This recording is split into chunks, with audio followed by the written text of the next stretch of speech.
Mercedes boss, Toto Wolff has dropped a big hint that the decision on who will partner Lewis Hamilton at Mercedes next year has already been made. But the secret is being kept under wraps, and even Valtteri Bottas and George Russell themselves may not know yet, let alone be in a position to declare anything publicly. I am your host Ali, and first up on Salangi Racing, Toto Wolff drops a big hint on Russell Bottas' decision. Mercedes must decide on which of the duo they want to partner Hamilton, who recently signed a 2-year contract extension. The smart money is on up-and-coming Mercedes junior driver Russell, who has been shining while on loan at Williams, especially in qualifying, where he has started to make breaking into Q3 a habit with a car which is not as competitive when it comes to races. But Bottas also remains right in the mix, having been praised by both Wolff and Hamilton for the role he fulfilled at last weekend's British Grand Prix, playing the team game by moving aside to allow the 7-time world champion to chase down Charles Leclerc and take victory. Wolff, the Mercedes F1 team principal and co-owner, was quizzed over the latest driver situation during an interview, and his response gave a clear indication that he knows a lot more than he is letting on. Now we will see what decision we make, or have already made, but not yet said. Unfortunately, I have no news. I still don't know which direction it is going.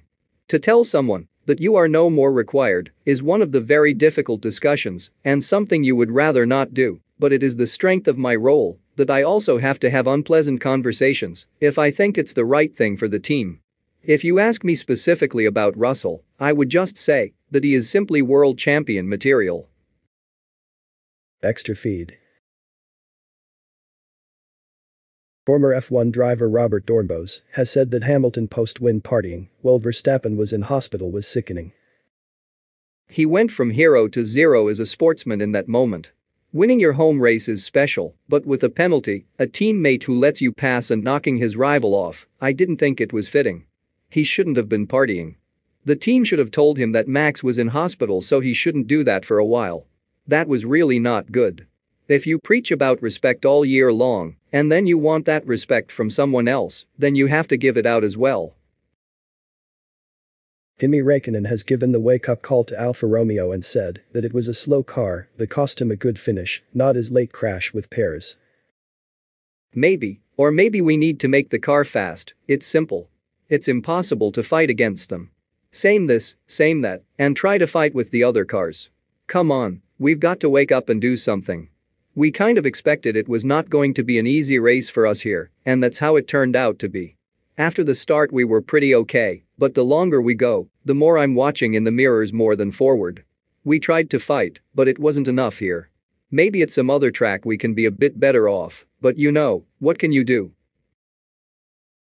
Alpine CEO Laurent Rossi has offered a less than glowing assessment of Esteban Ocon's potential, saying he might not be guaranteed world champion material. He is really good, has a lot of talent that is untapped yet, and that signing him is basically taking almost zero risk. He might not be guaranteed world champion material. Who can be dubbed this way? Not many drivers at the moment. I would not let anyone say he is a lesser driver than Carlos or any of the so-called second drivers of the top teams. So at the very least I have myself an excellent second driver, and I frankly think he has all it takes to become a top driver. Guys, we hope you liked our today's video. Do provide your feedback in the comments and give us a subscribe. Until next video, goodbye and take care.